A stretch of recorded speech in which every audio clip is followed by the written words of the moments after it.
Welcome back to another episode of Cobra Kai Companion. I am Peter, And I am Brianna. and joining us, you guys, very special guest. We have Xolo Maridueña, who plays Miguel. How you doing, Xolo? I'm doing really well, guys. How are you guys? Hey, doing well. It took a while, but we finally got you here. About 2 years and 4 months. You just It gotta did. keep on trying. You're a busy guy, and very popular amongst the media community.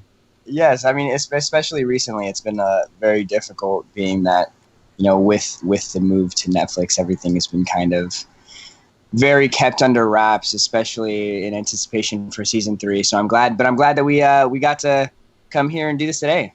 Yeah, absolutely. Well, first and foremost, I should have opened up with this. Congratulations, on the move to Netflix.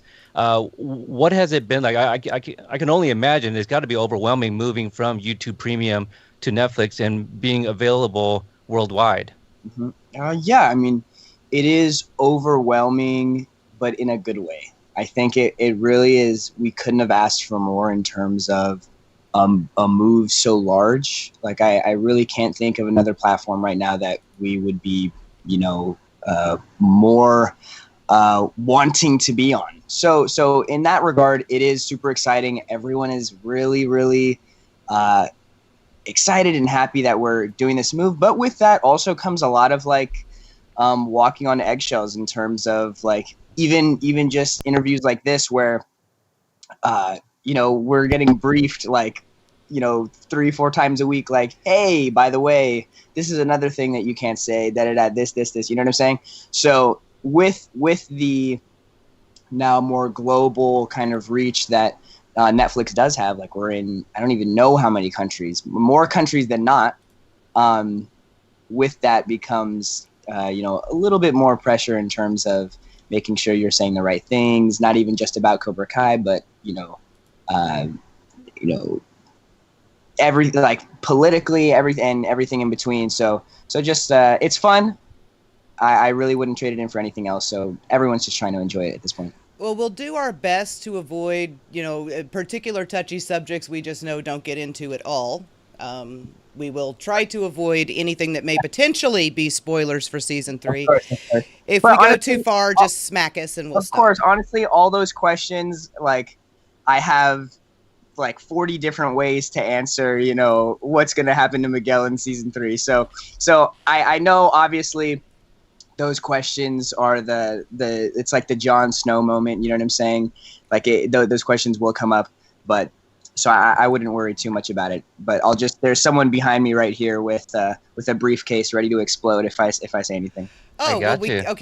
okay. No one ask any season 3 spoilers. We don't want Xolo to explode. Well, also, you got to do the John Hurwitz treatment. The generic reply is you're just gonna have to wait and see. Yeah. Just do that. So, Or I'm not at liberty to say. They're big fans of that one too. that's a good one. I like that one. I've adapted that one myself. I'm not at liberty to say, even though we just host a podcast and interview all the cast members. But you took a nap earlier, right? That's I think that's good for the back sometimes. I yes, I did take a nap. As you can tell, I'm sitting right now. These are all very neutral positions. Yes, I did grab a nap earlier today. I haven't been getting much sleep recently, so I've been trying to. I'm moving out of the house that I'm in right now, so just kind of getting everything situated. And coronavirus, really, I didn't realize how difficult it is to find appliances, finding refrigerators and all of that. I was like, wow, this is some really mundane stuff that I'm having the hardest time finding. So it's been a little bit difficult, but I'm excited to be moving out. My kids are trying to get out of my house, and they're having a hard time finding somewhere to go. Oh, yeah. I mean, there's no apartments, no houses, no nothing. So Yeah, that definitely was. I mean, Los Angeles, to be quite honest, I'd be overspending if I, bought a hole in the ground. But so aside from the overspending part, I think it's nice. The spot that I have is cool. It's nothing grand and luxurious, but it's just, somewhere to build credit for the next year and kind of anticipate the move after that, honestly. Well, you're 19. You're supposed to be living in a one-bedroom apartment with a toilet and a kitchen, right? Exactly. Yeah. Yeah. So anything better than that, you're already one up on everybody else. Exactly. All right, well, let's kind of get into this. You've been doing interviews for years. We've been covering the show for over two, and we've seen a lot of those interviews as well. So we'll try to give the viewers something a little bit different. But there's obviously some basic things that we just kind of want to go over. You've started acting at a relatively young age. Did you have any inspirations, or what was it that made you decide to get into acting? I think when I first started acting, it honestly was just to try something new. Growing up, I lived with my mom and my aunt, and I didn't really like a lot of the movies that I watched were animated movies, for lack of a better word. Like I didn't really watch a ton of live action movies, so it wasn't ingrained in my mind that it was something that I could do, as a profession at least. And I lived in Las Vegas, and my mom had a buddy who was a modeling agent, and she was like, "Hey, your son is cute and like brown. He could like really do well in this industry right now." And my mom was like, "Well, we live in Las Vegas. It doesn't really make sense." So we waited. Eventually, my dad ended up working out here, so we moved down with him. And she was like, "Hey, that same friend reached out. If this is something that you want to do, modeling, we can try it out." And I was like, "Okay." I was still pretty young. But she was like, "Look, you try it out. I'm not going to force you to, I'm not going to be these moms that are like, I want to live vicariously through you." Or I don't want to just say moms, but parents, because it's moms and dads. Like, I'm going to live vicariously through you, and you're going to do what I want, and this and this and that. She was like, "Let's try it out. If you like it, then great, and if you don't, then we'll put you back in tennis practice. It's not a big deal." So the first like 2 or 3 auditions that I went out for, I booked them all. And my mom was like, "Oh, what?" Because she was already giving me like the look, mijo, like, if you don't book these jobs, it's not because they don't like you. Sometimes it's just, it's just a look at this point. Like, sometimes you just don't have the look. And it could be something as simple as the season. Like, you're not a fall season boy, like, and I booked like the first 2 or 3 things, and she was like, "Okay, well, now we really have to figure out like what a Coogan account is, like all of these different jargon and terms and legal stuff that comes with this industry." And she had to learn that up really quickly. So really all of I don't want to say all of, but a lot of like the success that I had at the beginning of my career I attribute to my mom, because she really did like way more. She went above and beyond in terms of like making sure that I wasn't getting screwed over, and like making sure that I was not turning into like these stereotypical child actors that are like crappy, like really, really like, oh man, there's some people that you run into, and it's that you could say that about any industry, but you really start to see the corruption in the child acting industry. And I'm really glad that my mom raised me as well as she did. I really owe it all to her. Yeah, because I mean, she kept you from turning into this generation's Danny Bonaducci, basically. He had a rough go of it. Yes. Going back and watching, because I did watch Parenthood, and you're right from the very get-go. Obviously, your talent is blatantly obvious. You're not your typical child actor, but which you can tell is a child delivering lines. Victor was a real person on the screen. But at the same time, you worked in your relatively short career with some incredible legends, with Craig T. Nelson, Bonnie Bedelia, Dax Shepard, Ray Romano, and now with Ralph and Billy. Have you picked up pointers from the old pros? Have you kind of taken some of their lessons on board? Yeah, something that I always think about is that when I was filming Parenthood, I must have been 10. And when we finished that show, I was no older than like 14 at the time. And I wish that I had worked on that show at the age that I am now, where I really like, because, half of the scenes that like, because sometimes I'll get tagged and stuff that's like, "Oh my gosh, look at this clip of Victor, da da da." And I'm like, I honestly don't even really remember filming this. Like, I wish that I was a little bit older and really realized how important some of the actors that I worked with are. But you know, some of my greatest, fondest memories of that show were talking to Craig T. Nelson on set and being like, yo, I didn't know that you were Mr. Incredible. Like, I dressed up as Dash from Mr. Incredible for Halloween. Like, isn't that so, you know, crazy? Da da da. Like, stuff like that. Or working with Jason Ritter, who's really like one of the most down-to-earth, wonderful people I've ever met. And even my, you know, two parents on that show, Erica and Sam, like, everyone on that show really had such a wonderful impact on me, especially because it was my first show. It was my very first show ever working on, and they really set the bar high. And I think the only show that I've worked on since then that's even gotten close to that is Cobra Kai, 100%. And I'm so wonderful and so grateful because at the end of the day, these actors, the Craig T. Nelsons, the Bonnie Bedelias, the Dax Shepards, the Lauren Grahams, these are huge names in this industry. And they totally, you know, I would think at least would be like, oh, you know, this kid, he's new to this industry. Like, we'll show you the ropes, kid. Like, you just say your lines and then go back home, you know. But they are not like that at all. They truly are so patient, so willing to, you know, pass the torch on metaphorically to be like, hey, you know, this is kind of the stuff that I've learned in my X amount of years being in this industry. And here I'm going to share you like little glimpses of like how I think. Here's some stories of how I've lived, and, you know, do with it what you will. And for that, I'm so, so grateful.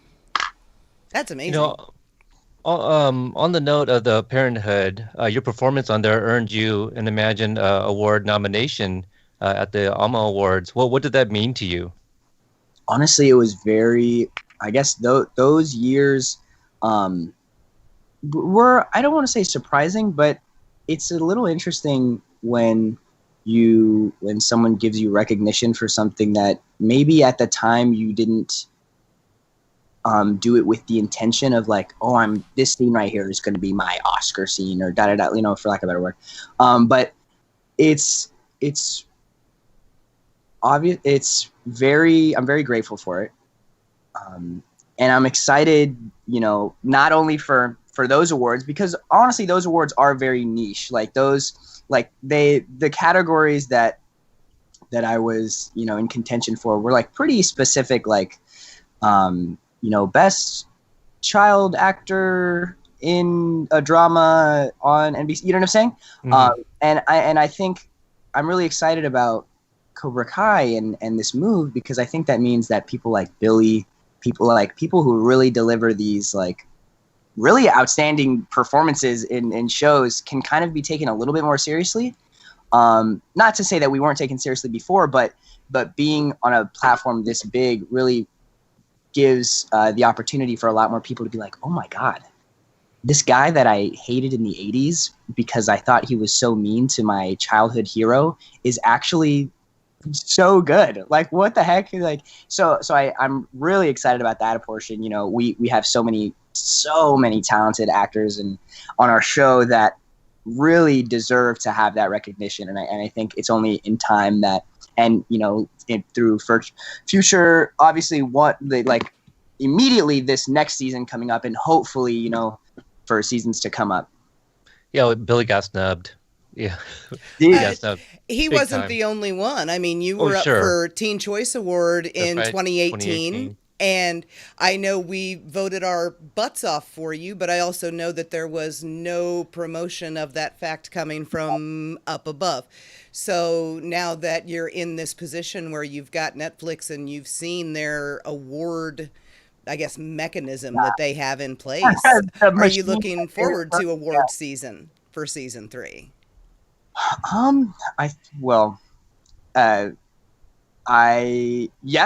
think I'm excited for, you know, not only like we said, Billy, you know, everyone else who you know worked so hard on these first 2 seasons. Like, they really put their heart and soul into something good. They wouldn't have joined the show had it not been everything that they wanted. And I think because of that, you really see the passion that they put on screen. Ralph, Billy, Marty, everyone else that kind of makes the show what it is.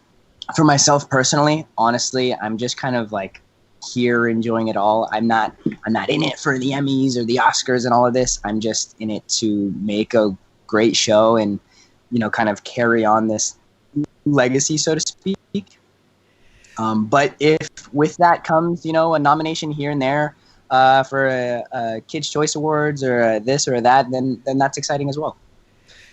Everyone that we've spoken with, I mean, it doesn't sound like it's a job. You guys are really just showing up, and it's all family, and you guys are just playing and having a good time together.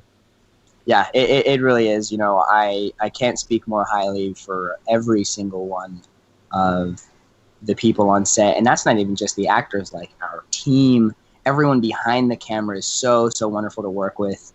From our stunt coordinators to the stuntmen to hair and makeup to crafty to catering to grips, lightings, cameras, like everyone on that show. And I don't know if it's the Southern hospitality. Everyone out there is just like so sweet. But everyone is really, everyone wants the best for you. And I think that's something that you don't always see in this industry, at least. A lot of the times it's like strictly business. Like, yo, we're here to do one thing, and that's make money, and regardless as to whether or not the show's good, that's not our problem. Like we just do makeup, you know what I'm saying? So but I think with this show, everyone is like, let's make this kick-ass show, and I think it's shown, with how well we've been acclaimed recently.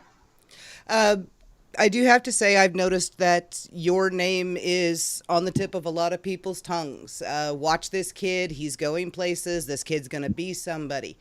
And a lot of fans, I mean, in the chat, we have a ton of Central and South American fans in the chat right now. Brazil, Ecuador, Mexico, like all up and down. And I know that representation is something that is very, very close to your heart and something that you're very passionate about. How do you feel being in a position to be that person for so many kids that have not seen themselves on TV before in a role like Miguel? Of course. I think I don't take it lightly. I know how important this role is, and in the larger scope of things, because growing up, there were movies that I enjoyed, and there were child actors when I was watching movies as a kid, but none of them looked like me. None of them were like these, Latino kids who looked like me, grew up in Los Angeles, dealt with the same stuff that I dealt with. So because of that, I think there's such an important, and I don't want to stand on my soapbox for too long here, but seriously, it is something that is super important to me. My goal, my long-term goal is to be a screenwriter. Acting is kind of like a means to meet as many people as I can, make a name for myself in this industry. But slowly, I'd like to make myself behind the camera because, nobody is going to write the stories of people who look like me, people who grew up like me, except for the actual people who have experienced it, And as much as I love, and this isn't like our writers, honestly, our writers do a really stand-up job and trying to keep everything authentic. Even down to the Spanish, they're like, hey, we ran it through Google Translate, but if you feel like this isn't accurate, please just say whatever it is that you would actually say, because we're not at the end of the day, this is just a rough example of what we want. We want you to bring that life through it. And if that means, and with, speaking Spanish, I want nothing more than for it to be authentic, So it's important to me. It's not something that I take lightly, and I'm excited to do it and really hopefully make a name for myself so that I can bring, my friends up, the people that I grew up with, who also aspire to be writers and directors and all of this. I really just want to make sure that we're all, winning and doing what we want to do. See, and that's what I love about the show, Cobra Kai, and Miguel Diaz is actually my favorite character of the new generation, because he is a person of color. I've shared the story many times on our show, in interviews and episode reviews, that growing up in the 80s for me, there wasn't very many people that looked like me on screen. I had Rufio from Hook. I had Data from Goonies. short like, film from yeah, Indiana exactly. Jones. It's always like the third like secondary character, like no leading. Right. Yeah. Yeah. No leading. So, so that's why like I watch Cobra Kai and I see somebody like Joe, playing Kyler, Nate playing Nathaniel. I'm like, okay, well there we go. We got some Asians in here, and my kids can watch the show and be like, hey, that kid looks like me. And so I'm really excited for like the newer generation to watch a show like Cobra Kai and see representations of themselves, Aisha, the characters like that.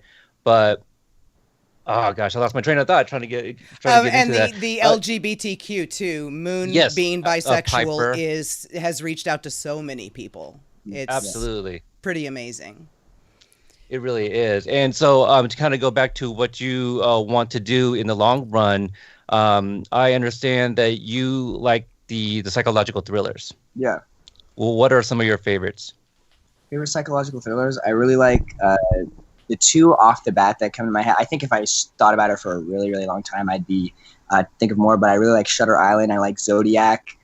And David Fincher is one of my favorite directors, and he tends to do a lot of psychological thrillers.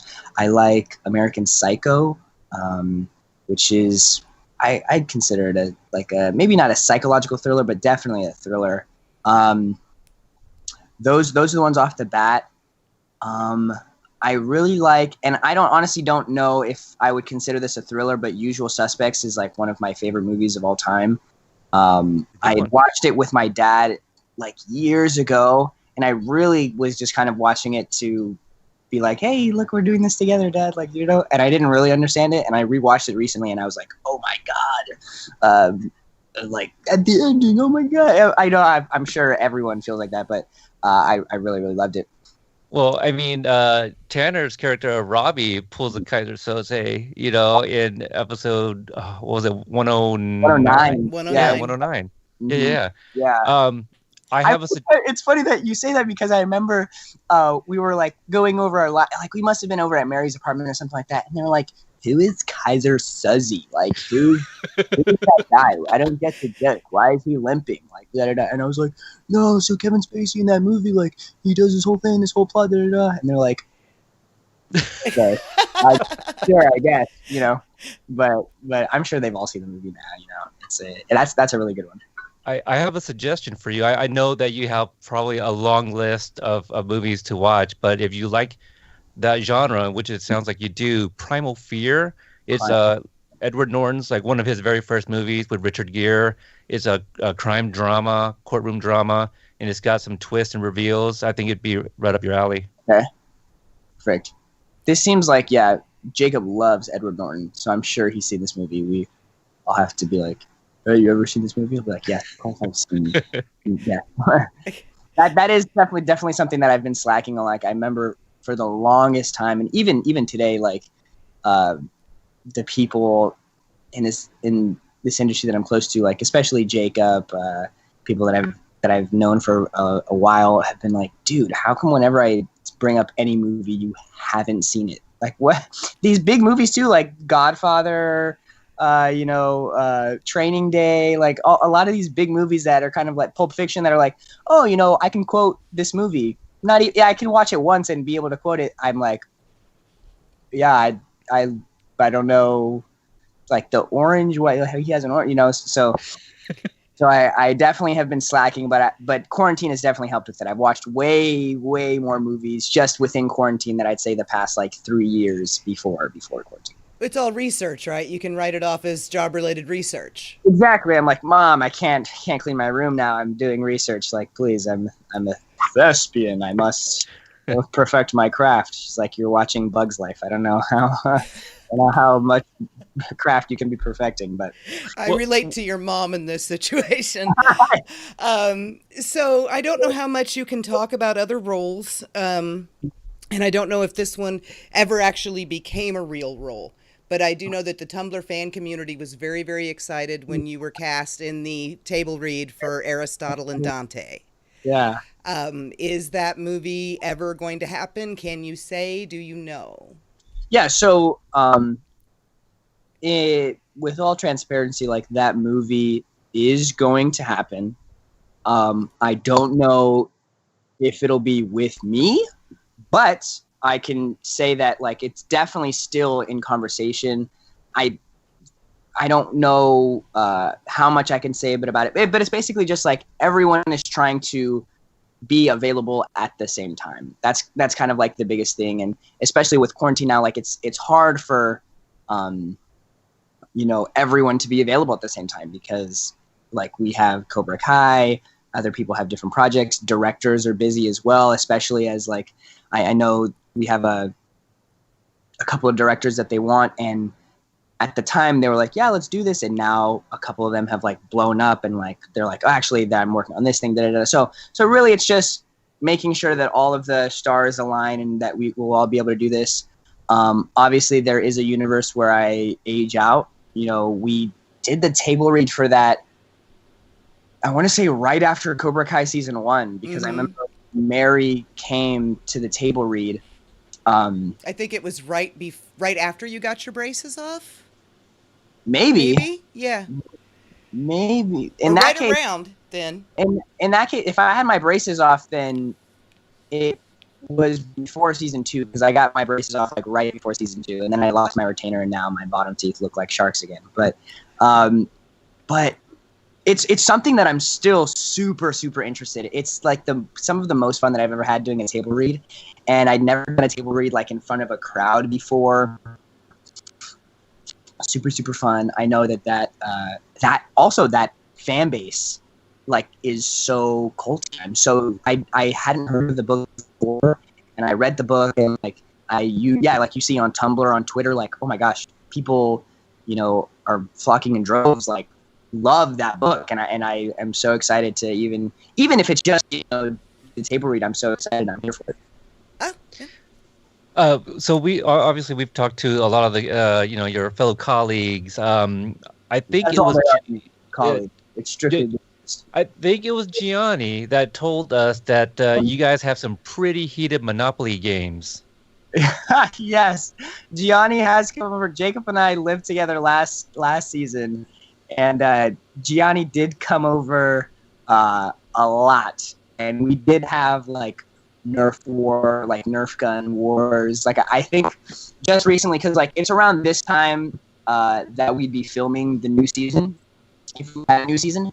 And I have a bunch of like Snapchat and Instagram does this thing where it'll be like, this is what you were doing 1 year ago today, And just recently, I think on the like 2 or 3 days ago, I got this video of Gianni and Jacob. Gianni's holding a watermelon with a Nerf gun to it, and Jacob's like, put the woman down, and he's like, I want to see my wife, like the show. And I'm like, it's if you had seen that video in any other context, you'd be like, oh, got you, like they're pulling these guys from the psych ward, like they escaped, and we need to get them straitjackets. But it's so funny that we have like we're screaming at the top of our lungs, like we have so many fun memories, and that guy really is one of the funniest dudes I've ever met. He like really, I don't know if it's the Groundlings or wherever he went, like that man really does love comedy, and he's good at it, and you see it on camera, but especially off camera. He's a kook. Yeah, he's funny. Michael Jonathan Smith was talking about Magic games and Dungeons and Dragons games. Do you get in on any of those? Yeah. Yeah. So that you even teach D&D. Yeah. I before Cobra Kai, when I was in high school and even in middle school, I was a DM for this conservatory by my house, and it's something that I love. I really love D&D. I wish I played it more during quarantine.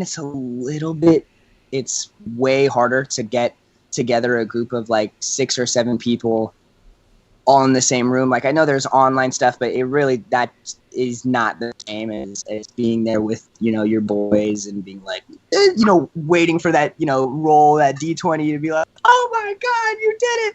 But I do love D&D. Magic was something that I was super hesitant to get into.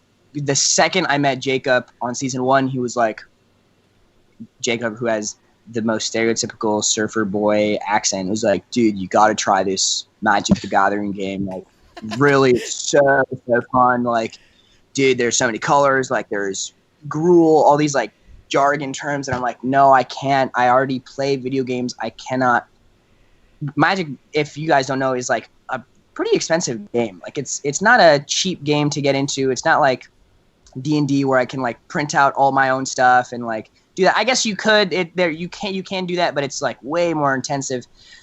So once we started living together, he was like, well, you can't escape me now. Like, you're gonna play Magic the Gathering with me. Like, what are you gonna do? Like, leave the room? Like, now you have time. Like, we're not like, there'd be days where we'd have like 4 or 5 day weekends, and he's like, what are you gonna do? Sleep all day? Like, play Magic with me. So I was like, fine. So like within the first week, I was hooked. I was addicted. I was like, let's go get Magic cards. And he's like, whoa. Yeah, I'm like, dude, let's go. It's like, the new set is dropping next month. We gotta get pre-sales or like pre-orders. And he's like, oh my God. So while we were out there, I had like a bigger collection than he did, just because I was like, I totally have an addictive personality like that. I'm not even shy to admit it. But once we've gotten out here, like, I've definitely, being at home really puts things into perspective. And like sharing a room with my sister, it's like, oh wait, I don't have as much room as I did in Atlanta. Like, all of these cards have to go somewhere. So right now they're just kind of all in boxes. And So what do you prefer to play? Do you have an angel deck, goblin deck, a squirrel deck? So in Magic the Gathering recently, I really like Commander, just because it's a little bit more consistent. And I feel like in Commander, I can say, like, this deck is a power level, between 1 and 10. And for the most part, if someone has around the same number, like, it'll be a fun game.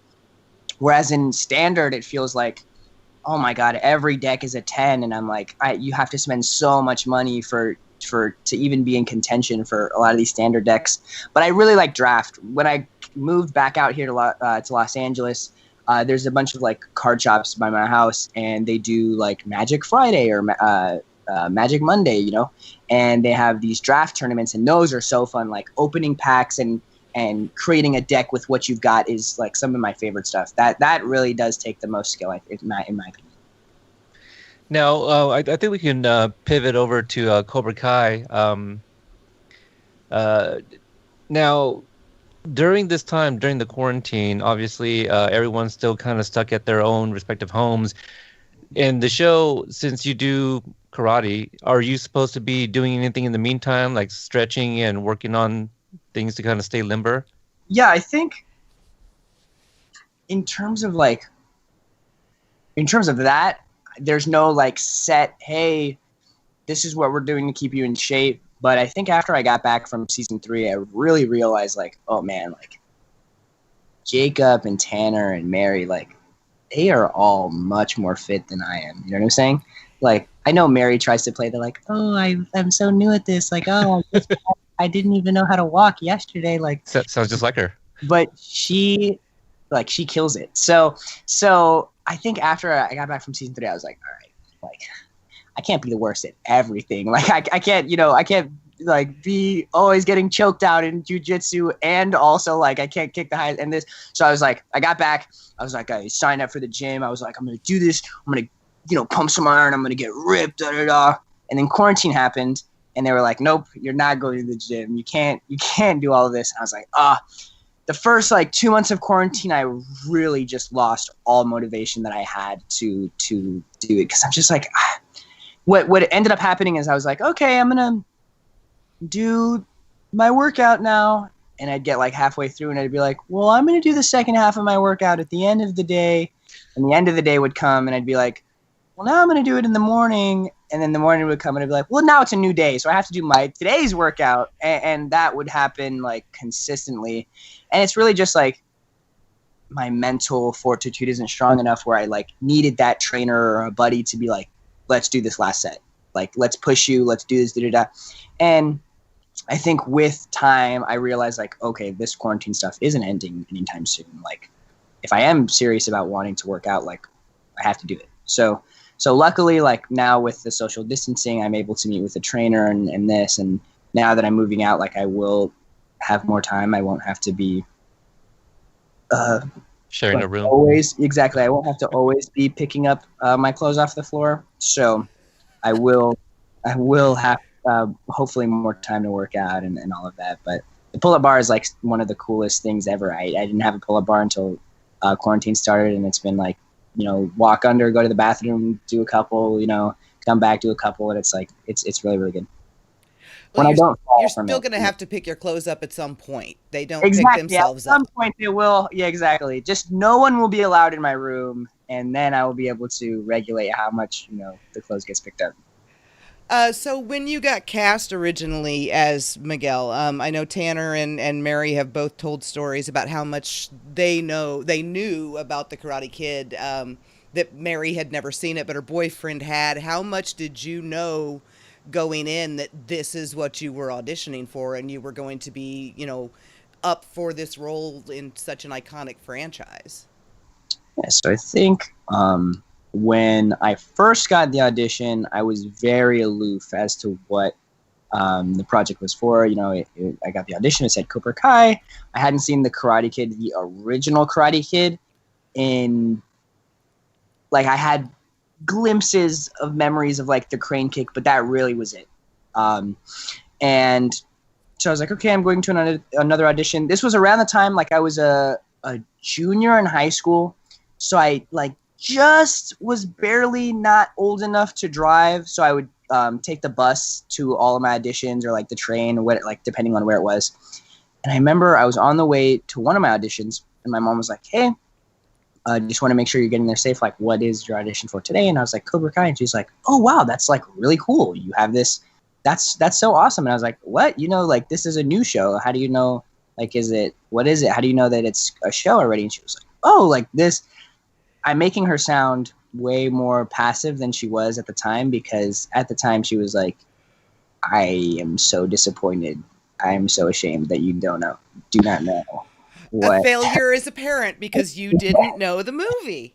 Exactly. She's like, where did I go wrong? Like, what was it that I did the broccoli? Like, I made you eat the vegetables. Like, well, how come you can't be like the rest of them? So she was like, oh, okay, this is actually like, she didn't want to get in my head about it, but she was like, hey, this is a really cool project. Like, good luck, da da da. And that was maybe, I did the audition maybe in April, and I didn't hear anything for months. And when that happens, it's usually like, oh, okay, I didn't make it past the first round. Like, they went with someone else. And then in July-ish, I got an email saying like, hey, you have a callback, which is like the second round of auditions. They're like, hey, you have a callback for Cobra Kai. And I was like, oh, I did this so long ago. Like, this is weird. I just decided to shave my head. So I was like, oh, this is not a good look. Like, when they first saw me, I had hair, and now I have a shaved head. Like, generally speaking, you don't do that. Like, if someone's like, hey, we're calling you in because we like your look and we think that you're good at acting, and then I come in with like not looking how I looked the first time, sometimes that can be like I don't want to say it. It always means that you're not gonna like, because at the end of the day, hair grows. There's wigs, but I didn't anticipate it, to say the least. And I went in and did my audition for Josh, Sean, and Hayden, and the casting director. And they're like, all right, perfect, awesome. And then like another 2 weeks went by, and I was like, yeah, okay, at this point, like once you do the callback, then it's like every week you start to hear like updates, like whether it's another callback or chemistry, da da da. And then like 2 or 2.5 weeks went by, and I was like, oh, okay, like again, didn't happen. And they were like, hey, we want to do a chemistry read with you and William Zabka. And I was like, okay, cool. Let me look up this. Oh my God. Like, this is the guy from the original Karate Kid. So I was like, okay. So I remember going into the room, and he's like, hey, how you doing? I'm Billy. Like, I did. And I was like, yeah, I know who you are. Like, nice to meet you. Why are you so nice to me? And the scene that we did was like one of the very first scenes of the show, where I'm like, hey, when am I going to get my karate pajamas?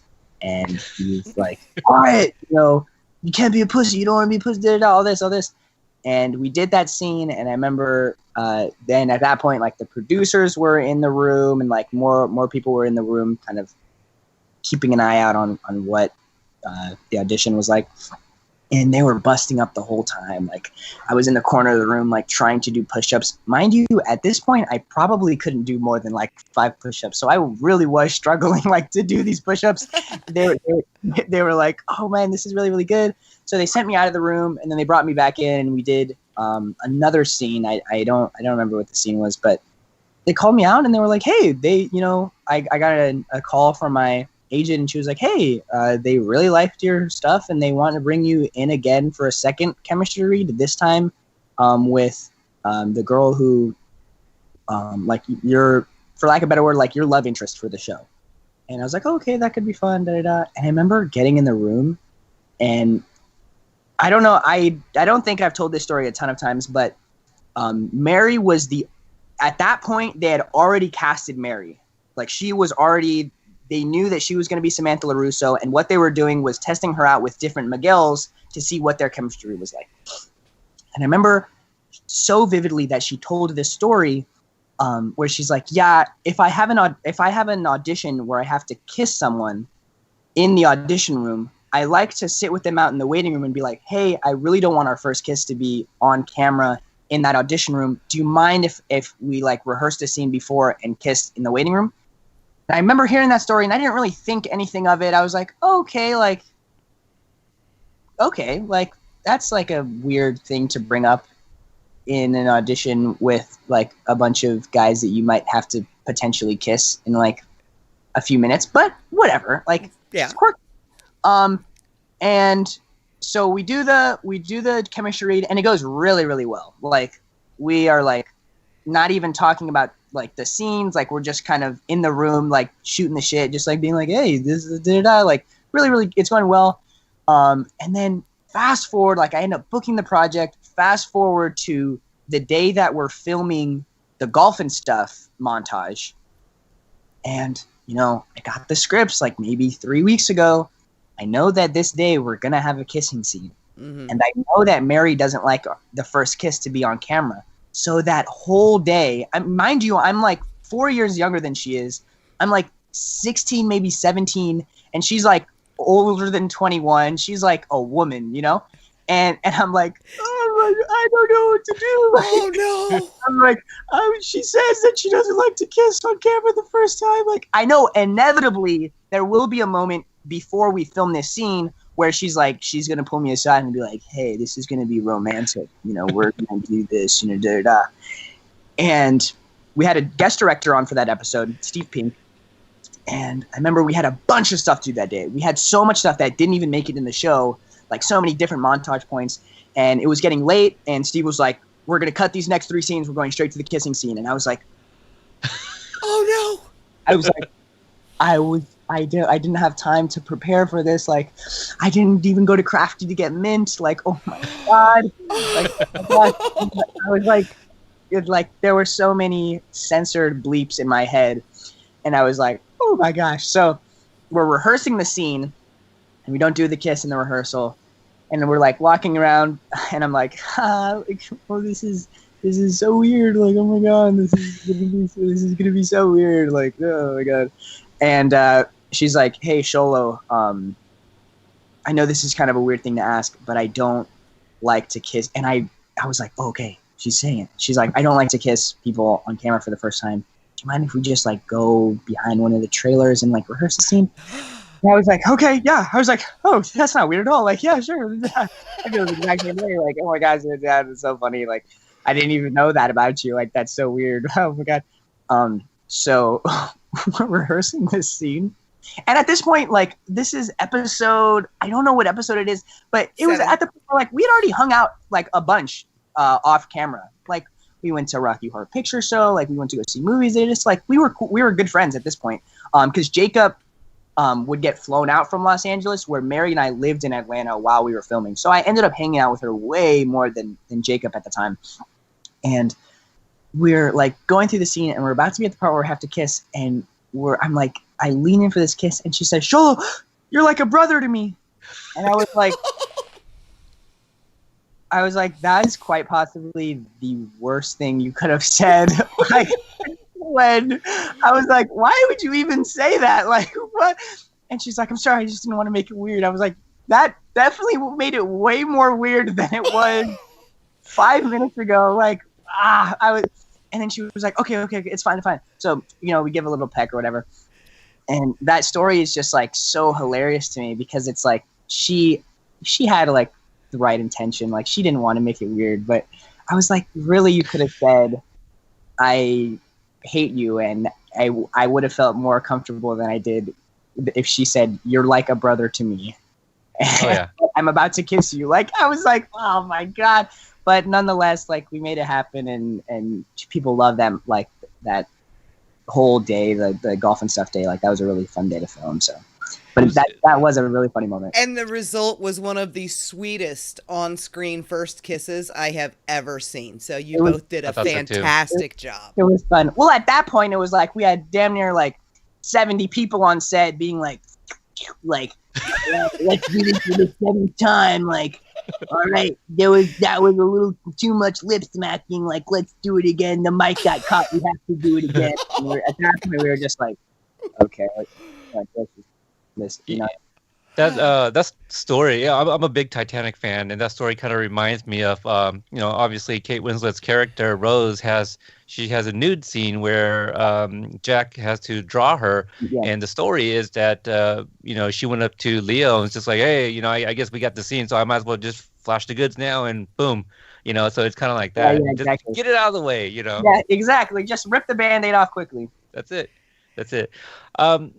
Obviously, you're one of the leads, and you're in many different scenes, many different montages. I know 108 seems to be a really popular episode because of the junkyard scene, and I know a lot of people had fun doing that. But what were some moments that you found very challenging, whether it was the dialogue or the physicality of the moment or something like that? Specifically with the junkyard scenes, or just throughout the season 1 and 2.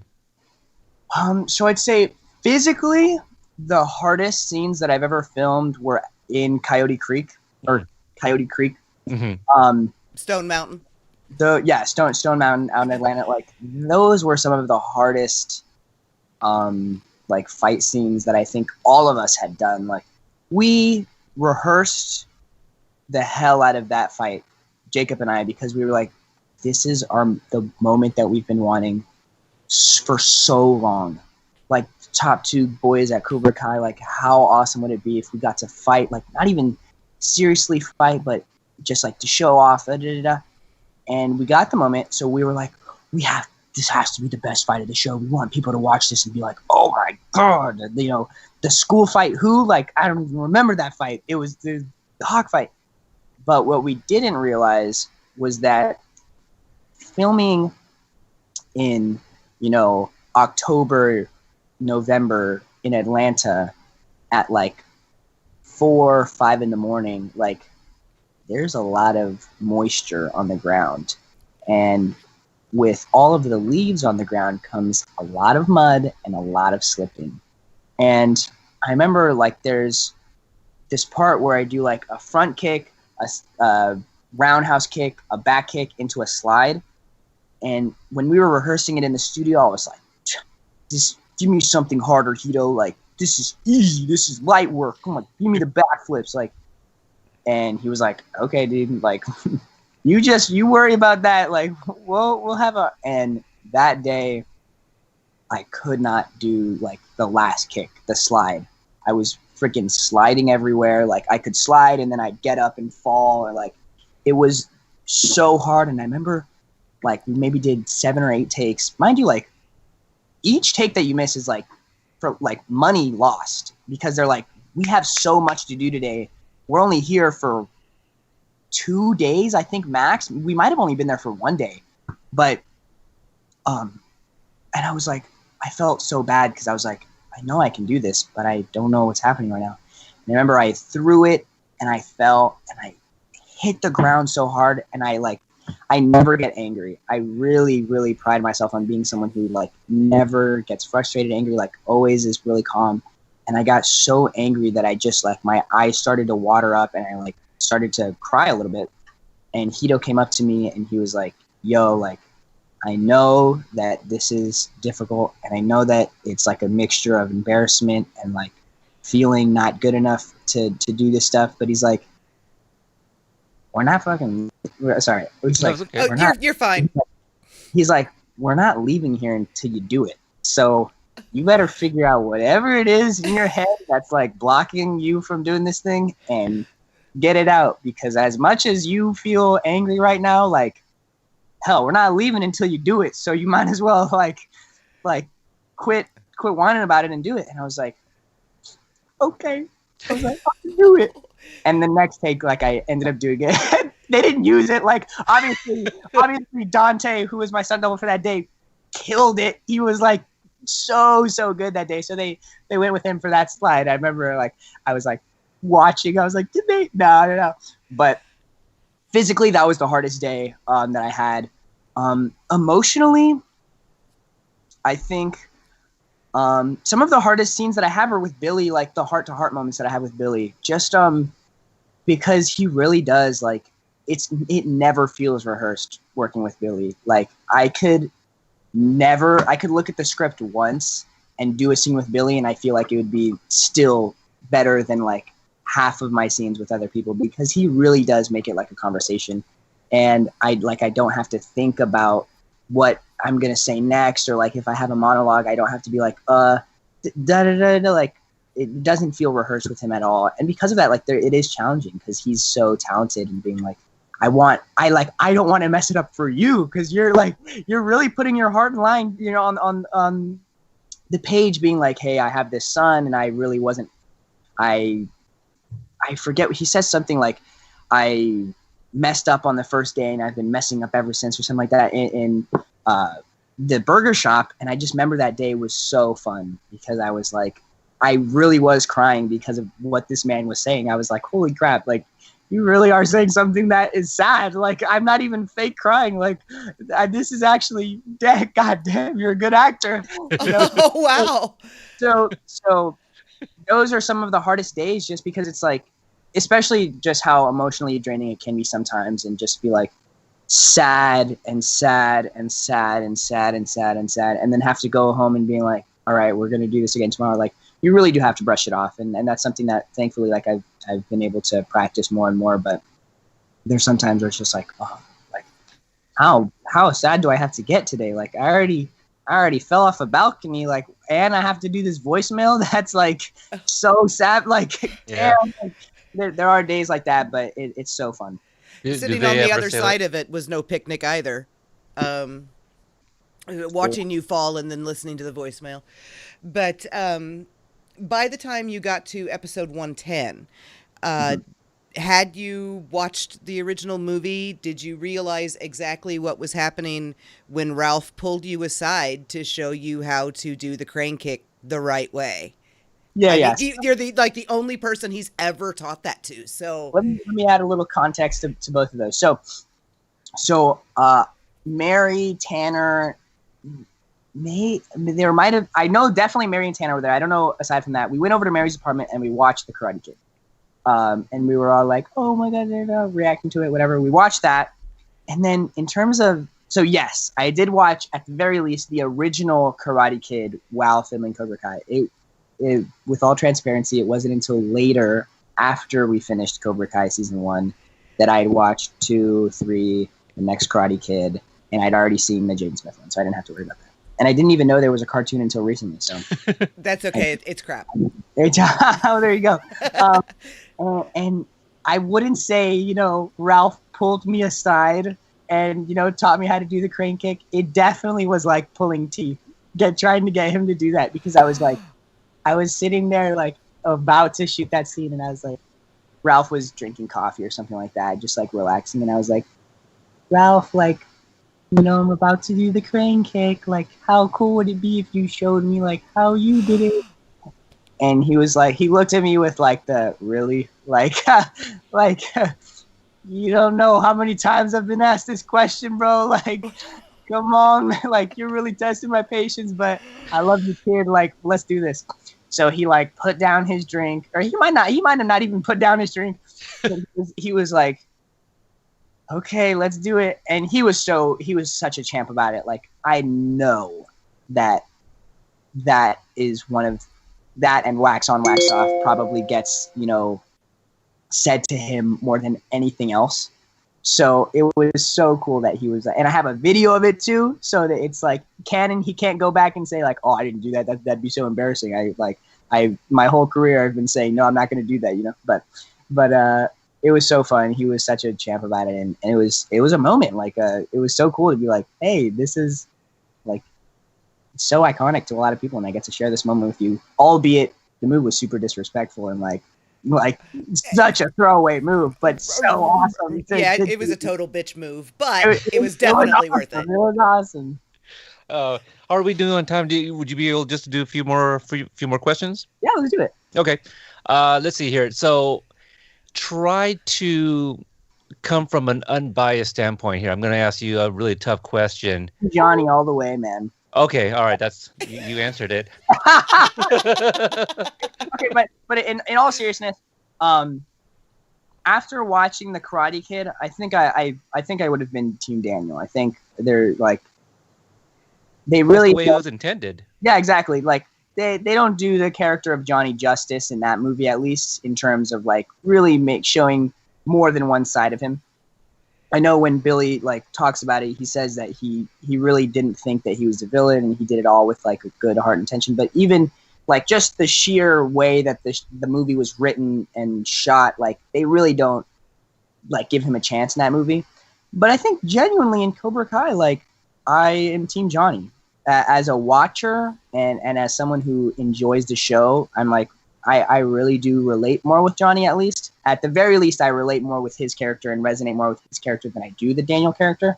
Because, man, those first couple of episodes, they really make Daniel seem like a dick. Like, like they really do. Like, you really see, like, oh, man, this dude gets, like, a dealership and, like, he's all that. Like, he really does seem like a jerk.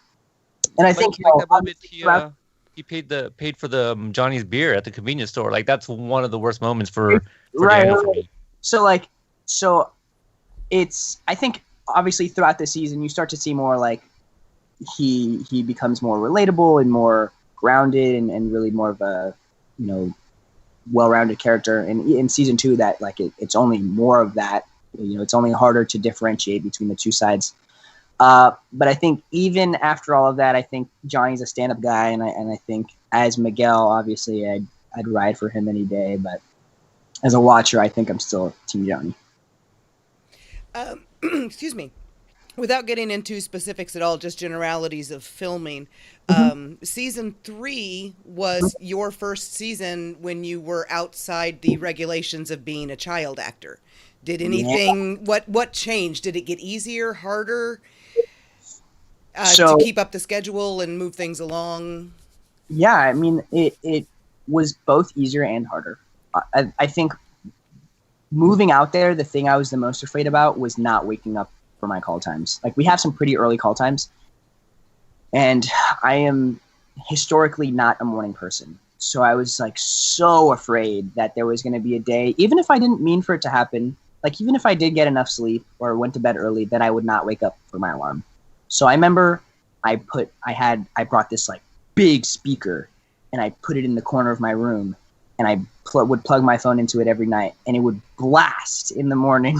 Like, you can ask Jacob this, because if he wasn't filming that day, he was so annoyed that I was like waking up at like 5:30 in the morning to like the stock iPhone like throughout the house. Like there were times where like I wouldn't wake up for the first beep, and he'd be like, come into my room and be like, wake up, like and he's like across the like you should, there's carpet, like you shouldn't be able to hear at that. But I made it to set every single time this season on time. But with that came like longer hours. Like they can work me as long as they want. As when I was under 18, I think it was 10.5 hours that I could work, and 3 of those had to be school. 1 of those had to be a meal. So it was really like 6.5 hours that I was allowed to film. And that was so shitty because when we would do all of our fight scenes, like even for the school one, like a lot of the stuff upstairs on the balcony area with Tanner is Noah, because we were so crunched on time and I had to leave. And they were like, we're sorry, Xolo, like we'd love for you to, but it's just like, it costs so much to keep a kid on, like, it's called after your pumpkining. Because it's like after that time, it's like a Cinderella reference or something like that. Mm-hmm. Yeah. And it's, I remember just being so bummed at the time to be like, oh, really? Like, this is like the most important part, and I'm like not even able to do half of it. Granted, like I'm really grateful that they used like a lot of the stuff is actually me, so I'm really happy about that. But that was like, I think the thing that I was most excited about is like I can do all of my scenes now. Like, you can't, and then I got like crippled. So they got me on that one. But in all seriousness, like that was like one of the most things that the thing that I was most excited about is like being able to work as long as I want and getting to live with Jacob. Like, it was a really formative experience, I think. You know, even though we stayed up at all hours of the night playing Magic the Gathering and Pokemon and all of this, like it really was fun learning how to cook. It really was the time of my life, and I hope to do it again if we get a season 4. Yeah, absolutely. To kind of take it back to sharing scenes with Mary, let's talk about 209 at Moon's house over by the pool. You have that Miguel and Sam have that moment. Mm-hmm. What do you remember about filming that scene and maybe thinking about Miguel's headspace?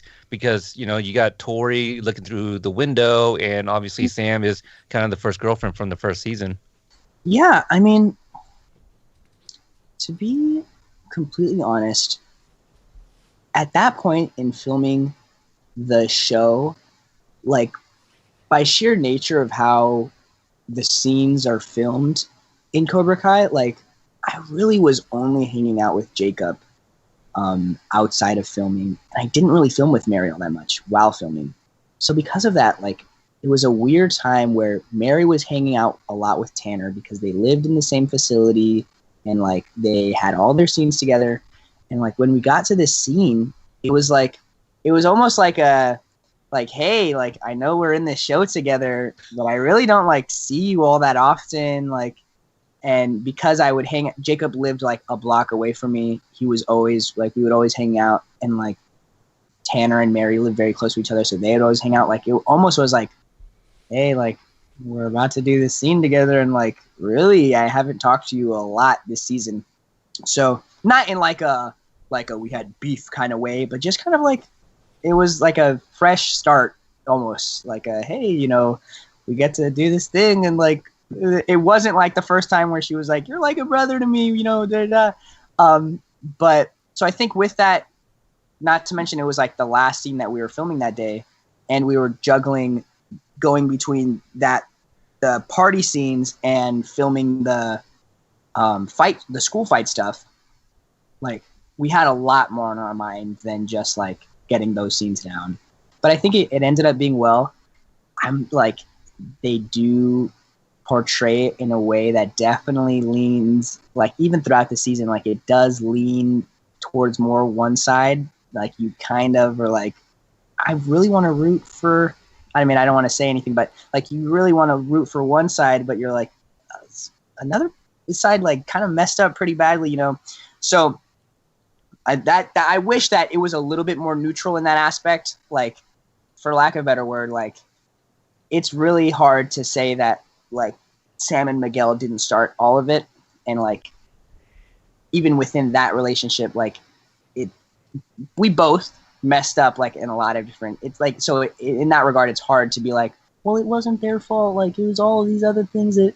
But with that day, it was a really fun day, man. I always have fun filming with Mary. She's so wonderful, and luckily, like I was like a little bit older, so there wasn't that like nervous, like giddy, almost like, oh my gosh, we get to do this. But it was fun.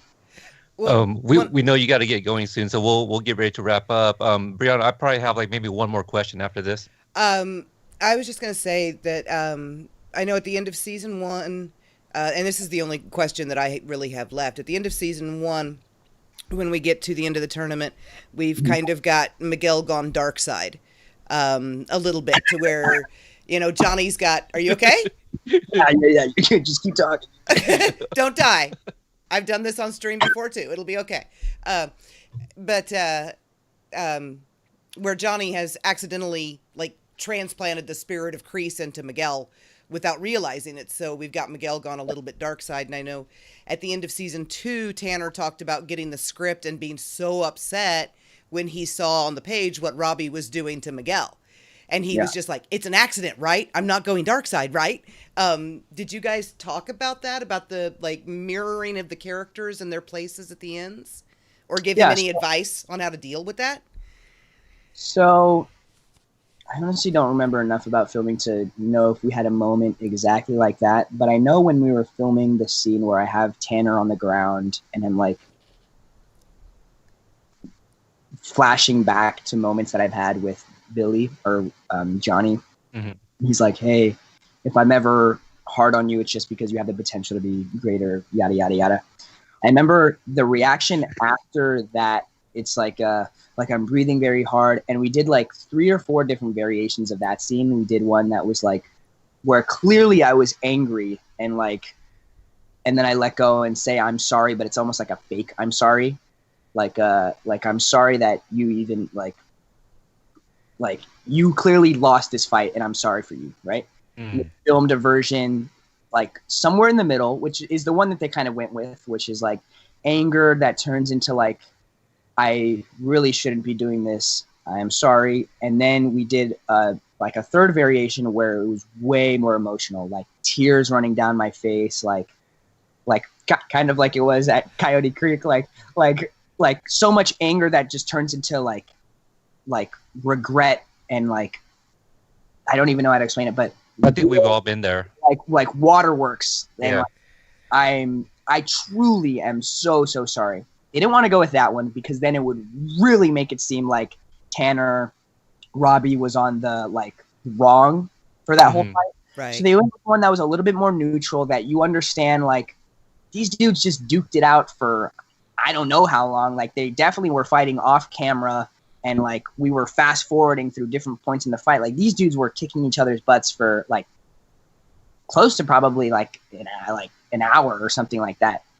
There's a lot of, and not to mention that we're only in this predicament because Robbie's girlfriend had a moment with this dude that she said that she wasn't messing around. You know what I'm saying? So there's a lot of pent up emotions there, and I think Tanner played that perfectly. But it really is a testament to our writers. But even after that, even after a travesty kicking someone off a balcony, you still can be you can still make an argument for, you can still 100% make an argument for Robbie and being well, but Miguel was also kind of shitty. He also did some stuff that maybe nobody deserves that, but right. Also it definitely did seem like an accident. Right. Sorry, I won't spoil anything. It did seem like an accident. In all honesty, it did seem like an accident, and I think Tanner played it to the best of his ability. He didn't.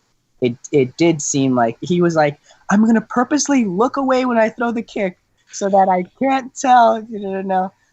He was definitely he was super worried about it being because you kick someone off a balcony if you watch it, I'm not really close to that balcony when he kicks me. But so because of that, he's well, you're not close. So I didn't think if I was going to kick you, you were going to go all the way over there, But he's that ripped, I guess.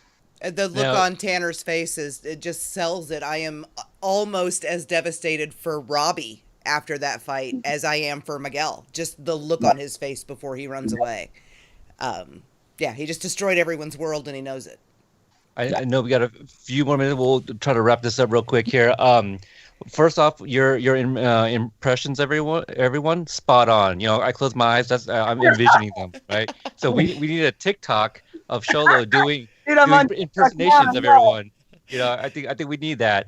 In your opinion, do you think Robbie heard Miguel apologize? I didn't even know that was a theory. Yeah, I do. I do. Okay. I think maybe he maybe literally heard me say the words "I'm sorry," but I think in the heat of the moment, like there's nothing that I could have said that would have stopped that kick. It probably didn't register. Right? It probably was just like this dude is saying like maybe like I don't think he kicked me with a like ha got you like now I had like haha I've duped you into letting go of my arm now I'm gonna do it like I think he was genuinely just angry and like the kick was gonna get thrown like even if I did break his arm the kick was probably gonna get thrown like he at that moment he was so like heated and all that adrenaline going from fighting for that long like I genuinely think even if I did hurt him that he would have been like you're gonna get hurt back. You know what I'm saying? So, I do think he heard it, regardless as to whether or not he acted because of what he heard is another. Yeah. Well, we know you got a Twitch stream coming up on that Xolo Crunch. So, anything you want to throw out there to promote for the viewers to kind of check out, keep an eye out for coming up for you? Yeah, just honestly, thank you all for the continuous support of the show. Like I know it's everyone is super like we have to wait so long for season 3, but I can't stress this enough. I mean, not only are we waiting, but it's going to be so worth it. Being on this new platform really does open up a lot of doors for Cobra Kai, and I think the continued success that it's had, like staying in the top 10, not only in the US, but around the world, really does go way further than you guys know. And I think it gets us that much closer to hopefully getting a season 4 and being able to continue this story that really could go on for a long time. So all I have to say is thank you guys for the continuous support. Like it really is not possible without everyone that watches the show. I know everyone freaking says that. They're like, we wouldn't be here without you. But seriously, we wouldn't be here without you. We have this second chance at life, almost like a second. It's like a second rising that we get to come and show so many more people the show that you guys, all the OG fans, have loved for the past 2.5 years almost. So thank you for the continued support. We just want to make cool shit for you guys. So yeah, you looking forward to the video game next month? Yeah, it's gonna be super cool, man. I gotta figure out if it's gonna be. I don't think it's gonna be on Steam, so I have to plug the PS4 back in. But I'm ready. I'm ready to break some. I'm ready to break some backs. You gotta get your Switch back from your mom. Yeah, that's not happening. But I'll plug in the PS4. Yeah. How did that feel, just real quick, knowing the huge gamer that you are, looking at the screen and seeing your own face up there and hearing your own voice up there? What is that like? Weird. It's really weird. like regardless as to how cool the game actually is when it comes out, because honestly, I haven't played it yet. I could say like, oh yeah, I'm playing it a bunch off the scene, but I really haven't. I think regardless as to like, it could honestly be stick figures, and I'd be like, holy crap, this is so cool that I am like, yeah, the show is before being on Netflix, because the game was announced before we even moved to Netflix, or like we knew about the game before even moving to Netflix. It was like, okay, now I'm permanently like on this planet, like now. Because I love video games. Now it's like, all right, now I've done. All my friends are like, you ain't shit. Like you on this show, you on Cobra Kai. Like we ain't even like we still know all your like secrets and like we know all the embarrassing stuff. But now they're like, all right, like okay, cool. Like now we can kick your ass in real life and in this video game. Like, but I'm just super excited for it to come out. Well, everyone speaks fondly of you. I don't think there's been any shade thrown. The only shade actually has it came from Khalil. He said, "Oh, hold on, it wasn't against you though." Weak or what? He said it wasn't against you. He said that you actually got some moves.